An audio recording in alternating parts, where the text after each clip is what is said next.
जय श्री कृष्ण। प्रिय माताओं, बहनों, बेटियों और बहुओं, आज का विषय होगा प्रदूषण। घरेलू प्रदूषण हम किस तरह से कम कर सकते हैं या रोक सकते हैं, इसी के विषय पे हम आपको जानकारी देने जा रहे हैं। आज 21वीं सदी में आप लोगों को बहुत ही अहम रोल निभाना है कि हमारी धरती, वायु, जल किस तरह से प्रदूषण कम हो और हमारी आने वाली अगली पीढ़ी को हम किस तरह अच्छा जीवन दे सकते हैं, उसी के बारे में हम आपको बताएंगे। तो जब हम हमारी धरती पे 21वीं सदी में भारत में जो बस्ती है, जो 2019 में गिनी गई थी 130 करोड़, उसमें से 48% बहनों की थी और 52% पुरुषों की थी। तो 48% में से आज हम गर्व से कह सकते हैं कि करीबन 28% जो है वो लिटरेट बहनों है। और ये लिटरेसी में जो है उसमें ये कंधे से कंधा मिला के 21वीं सदी में चल रही है। मगर क्या कंधे से कंधा मिला के हम प्रदूषण को कम कर पाएंगे? तो इसी के बारे में हम चर्चा करेंगे। मित्रों, आज का विषय है साबुन। हमारे ज़िंदगी में साबुन जो है 24 घंटे जुड़ा रहता है। तो क्या हम सही साबुन वापर रहे हैं? इसी की हम आपको ज्ञान देने जा रहे हैं। तो साबुन हमारी ज़िंदगी में 24 घंटा लगा रहता है, जाने अनजाने में। हम सुबह उठते हैं, कुल्ला करते हैं, उससे पहले हमें ध्यान रखना है कि हमें हाथ धोना है। हाथ धोने के बाद, कुल्ला करने के बाद हम जब खाना खाते हैं, चाय पीते हैं, नाश्ता करते हैं, तो उसी के बाद जो उनके बर्तन जो साफ़ होते हैं उसमें भी साबुन उपयोग किया जाता है। उसके बाद जो है हम हमारे घर के जो फर्नीचर है, फर्श है, कपड़े, बर्तन सब धोते हैं, तो उसमें भी साबुन लगा रहता है। मगर बीच बीच में हमें ये ना भूलना चाहिए कि हमें जो है हमारे हाथ जो है साबुन से साफ़ करने चाहिए। मित्रों, ये हम नहीं, हमारे पूर्वजों हमें सिखा गए थे और कह गए थे। हम कहीं ना कहीं इस पंथ से उतर गए थे। मित्रों, अब हम चलेंगे साबुन हमारे जीवन में किस तरह आया। मित्रों, साबुन जो है क्रिश्चियन युग से पहले, 2800 पहले, यीशु क्रिस्त के जन्म से पहले रोमन एम्पायर में पहली बार साबुन का सुना गया था। तब इन लोग स्नान करने में ही साबुन वापरते थे और वो साबुन बनता था चर्बियों से, प्राणियों की चर्बियों से बनता था। फिर उसी के अंदर जो है ऑयल देते थे और जो है कुदरती क्षार जो है, जिसे हम अल्कलीन से में भी जानते हैं, उससे बनता था। और उसके अंदर इत्र डाल के सिर्फ स्नान के लिए वापरा जाता था।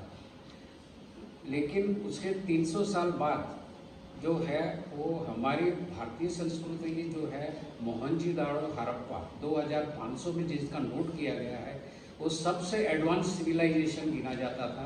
तब देखा गया है कि हमारे यहाँ स्विमिंग पूल भी थे, हमारे यहाँ जो है बाथरूम्स भी थे, और जो है ये साफ करने के बाद जो है पानी जो है नदी नाले से जाकर और सही रास्ते थे। तो मित्रों, कहने का मतलब है हम लोग काफ़ी एडवांस थे, मगर कहीं ना कहीं हम अपना रास्ता बीच में चूक गए। और उसके बाद जो है युग बदलता गया। रोमन के बाद जो आया है क्रिश्चियनिटी युग आया। क्रिश्चियनिटी युग के अंदर जो है वापस जो है जो रोमन लोग थे उनका जो ज्ञान था वो पास ऑन नहीं किया गया। तो क्रिश्चियनिटी युग में फिर से हम जो है पत्थर जो है, मड़ है, उसी से वापस साफ करने लगे। और फिर आगे जैसे युग बढ़ता गया, अब हम आएंगे भारतीय की ओर। भारतीयों में जो है हम ज़्यादा पीछे नहीं जाके हम 11वीं सदी से शुरू करते हैं। 11वीं सदी में, 12वीं सदी में, 13वीं सदी में, 14वीं, 15वीं और 16वीं सदी, इस युग के अंदर जो है हम लोग का जो कपड़ा धोने का जो था, वो नदी नाले में जो हम लोग जो है कपड़ा धोया करते थे। बाद में जब जैसे जैसे बाहरी लोग का राज आने लगा अपने यहाँ, तब तक उनकी भी जो थी सोच हमारे यहाँ आने लगी। मगर 16वीं सदी के अंदर राजा महाराजा और ज़मींदारों के जैसे बस्ती की बढ़ोतरी होती गई, उनके कपड़े धोने के लिए भी जो है बाहर देने लगे। तो इनका एक खास वर्क था जो इन लोगों के कपड़े धोया करते थे। तो एक 16वीं सदी के अंदर एक बंदे ने देखा कि हमारे कपड़े जो धुलाई हो रहे हैं वो सही नहीं हो रहे हैं। तो उन्होंने सोचा कि भाई 11वीं सदी से हमारे यहाँ कैसे हुआ। तो इन्होंने देखा कि 11वीं सदी के अंदर ही हमारे पूर्वजों जो थे, जब बाहर जो है शौचालय में जाते थे और घर पे वापस आते थे, तो लकड़ी का जो लकड़ी में से कोयला और कोयला में से जो राख होती थी, वो राख का इन लोग से हाथ साफ करते थे, बर्तन भी उसी से साफ करते थे और कपड़े भी उसी से साफ करते थे। तो कहने का मतलब है कि हम लोग काफ़ी एडवांस थे। लेकिन 16वीं सदी में जब जैसे जैसे बस्ती बढ़ती गई, तो यार जैसे जैसे पैसे आने लगे, तो इन लोगों ने सोचा कि कपड़े हमारे और साफ़ सुथरे होने चाहिए।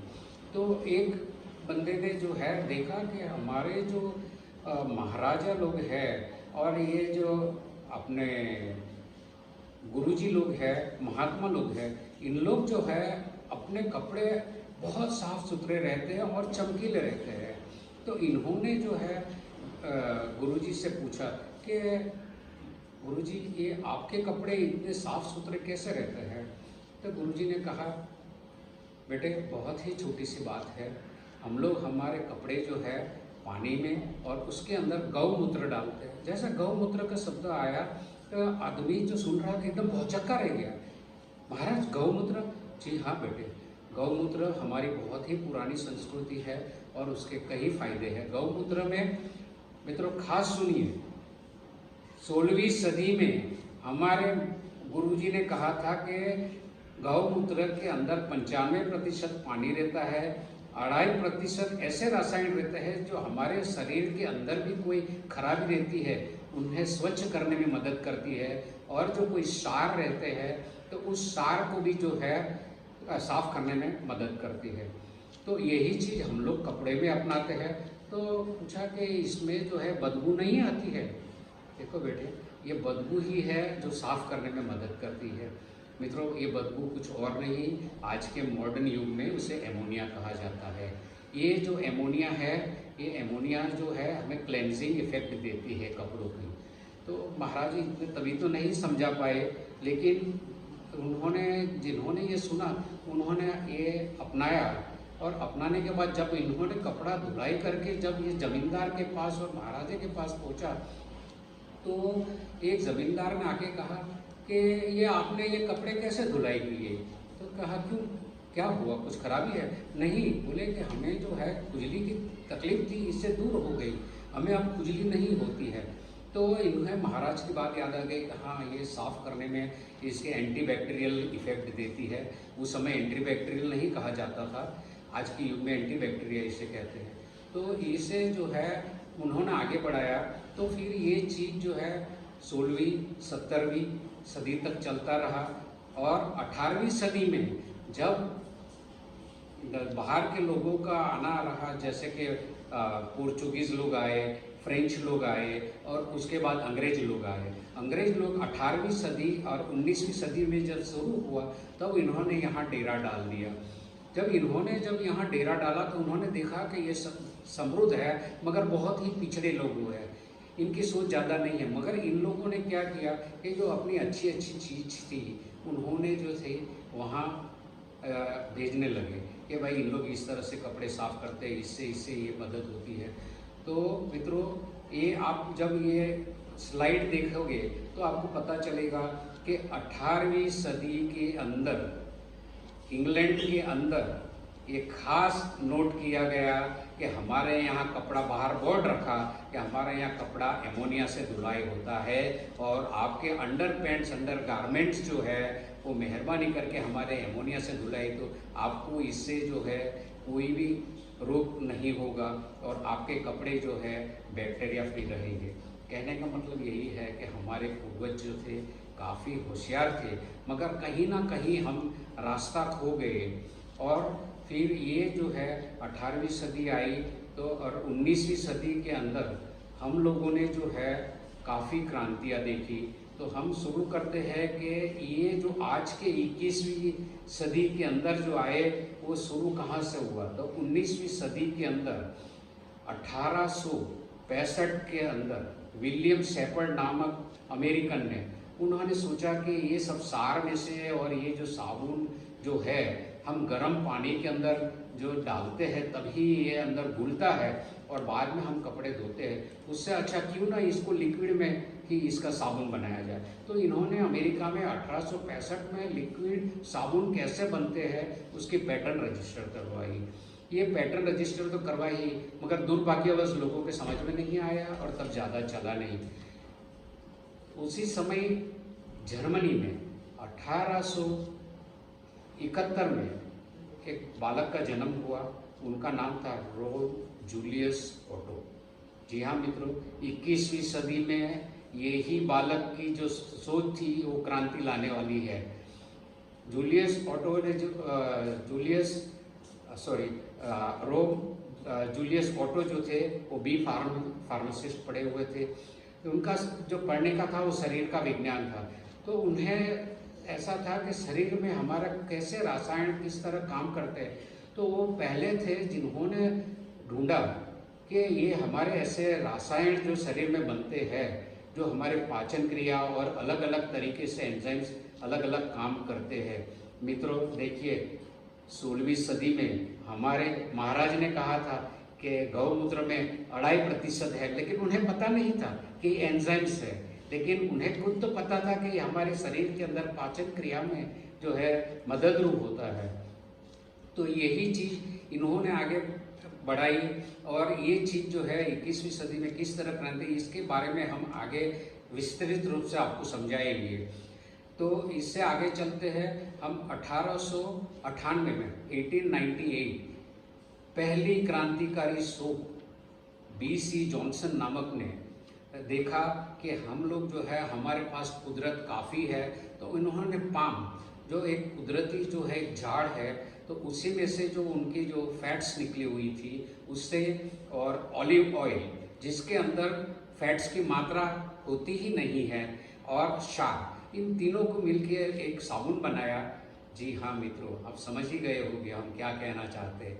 पामोलिव साबुन BC जॉनसन का ये एकदम क्रांतिकारी साबुन साबित हुआ और अमेरिका, लंदन, पेरिस में इनकी बोलबाला होने लगी। और इस तरह बोलबाला हुई कि तब लड़कियों की जो शादी होती थी तो ये शादी में पामोलिव तेल और पामोलिव से जो ये साबुन नहीं वापरती थी, तो शादी इनको लगता था कि हमारा रूप नहीं करके आता था। मित्रों, हम लोग बहुत ही पुरानी सदी में, हम लोग भी जब द्रविडियन लोग थे तभी जो नारियल तेल लगाते थे, नारियल तेल के ऊपर जो है टर्मरिक या और उसके साथ में चंदन साबु का लेप लगा के हम लोग भी साफ किया करते थे। तो हमारी भी जो थी संस्कृति तो एक ही थी, लेकिन उन लोग की सोच अलग थी, हमारी सोच अलग थी।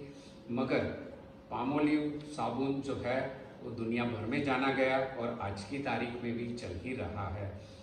और फिर जैसे जैसे आगे बढ़ते गया हमारे यहाँ ब्रिटिश लोगों का राज जो आता गया, तो उनकी जो सोच थी वो हमारे पे ठोकने चालू हो गई। हम लोग जो है उनको ही फॉलो करने लगे, क्योंकि हमारी जो है सोच उन लोग समझते नहीं थे और हमारी सोच आगे नहीं बढ़ रही थी। मित्रों, ये साबुन का जो है सबसे क्रांतिकारी पहले उन्होंने ढूंढा ब्रांच अल्किल सल्फेट। जी हाँ, 1930 के अंदर लंदन में ढूंढा गया, तब बहुत ही इसे क्रांतिकारी समझा गया। मगर एक ही साल के अंदर जब वहाँ बाढ़ आंधी आई तो इनकी पोल खुल गई। पूरे लंदन के अंदर नदी नाले रास्ते पे एक सफ़ेद सी चादर बिछ गई, वो कुछ नहीं था, झाग था। तो तब इन लोगों को समझ में आ गया कि ये झाग घुलता नहीं है और जो नदी के जो अंदर नदी नाले में जो ये जीव जंतु रहते हैं उसके लिए हानिकारक है। तो ये फिर बंद हो गया और धीरे धीरे कम होते होते तब तक में जो है विश्व युद्ध आ गया। विश्व युद्ध में फिर सिर्फ गर्म पानी और इससे सार से कपड़े धोए जाने लगे। जैसे विश्व युद्ध खत्म हुआ, अमेरिका वापस जो था 1946 में सब सारों को मिला के पाउडर एक लेके आए, प्रॉक्टर एंड गैम्बल नामक कंपनी में, जो आज भी दुनिया भर में धूम मचा रही है। मगर इन लोगों को अभी भी बहुत ही पिछड़े हुए थे। इन लोगों के जो रोम ओटो ने जो ढूंढा था वो उनके कहीं भी नज़दीक नहीं पहुंचे थे। सिर्फ कपड़े की धुलाई होती थी। तब आगे ये इंग्लिश लोगों ने जो सोचा कि इससे कुछ और आगे आना चाहिए, तो उन्होंने 1960 में लीनियर अल्किल बेंजीन सल्फोनेट, जी हाँ लेब्जा कहते हैं, और इसे एसिड स्लरी भी कहते हैं, क्रांतिकारी आज की तारीख में भी गिनी जाती है। और विश्व भर में 80 से 85% साबुन इसी से बनते हैं। लोग जो है जो कुदरती तरीके से जो बनता था भूल गए, क्योंकि ये जो था कृत्रिम तरीके से बनना सस्ता होने लगा। और इनका जो है इन लोगों की इतना प्रचार किए कि लोग इसे को अपनाने लगे। तो ये बनने लगा 1960 में, उसमें से साबुन मार्केट में चलने लगे। मगर अमेरिका, जर्मनी और जापान ये देशों में सोचा कि ये तो हमारे जो है धरती, वायु, जल को प्रदूषित कर रहा है, इसे किस तरह बचा जाए। तो वापस यू टर्न लेके 360 डिग्री घूम के कि भाई कुदरती तरीके से जो ये जो एंजाइम्स है ये काफ़ी जो है हमें मददरूप होता है। और ये जो इनके साबुन जो ये प्लांट्स में पाए जाते हैं, वो इनके साबुन जो है वो पानी में धुल जाते हैं और गुल के जो है इससे नुकसान, मगर ये बहुत ही महंगा होता था, तो ये कम चला। और 1975 की इसकी भी खोज होने लगी। ज्यों ज्यों आगे चलता गया समय, यूँ यूँ इससे प्लांट्स में से जो एंजाइम्स बनते थे उसे कृत्रिम तरीके से बनाने लगे।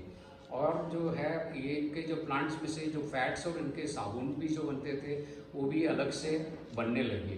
तो ये मगर इनकी जो है कीमत काफ़ी, लेकिन जो लोग पैसे वाले थे, जो समझदार थे, जिन्हें प्रदूषण कम करना था, उन्होंने ये अपनाना शुरू हो गया। और 21वीं सदी में जब हम कहते हैं कि ये प्रदूषण जो है रोकना चाहिए, हम बिगड़ सोचे समझे ये वापरे जा रहे हैं जो हमारे, और इन लोग कोई हमें नहीं समझाता कि हमें प्रदूषण को, धरती को, प्रदूषण को किस तरह कम करना है। मित्रों, भारत देश के पास इतना ज्ञान है। 21वीं सदी में हमारी जो लड़कियां हैं जो 40 साल के अंदर क्रांति लाने वाली है, और भविष्य की पीढ़ी को जो है इन लोग सिखाएंगे आने वाली पीढ़ियों को कि हमें प्रदूषण किस तरह कम करना है, तो ही हम जो है विश्व को वापस सिखाएंगे कि हम किस तरह कम दाम में पृथ्वी, जल, वायु के प्रदूषण को बचा सकते हैं।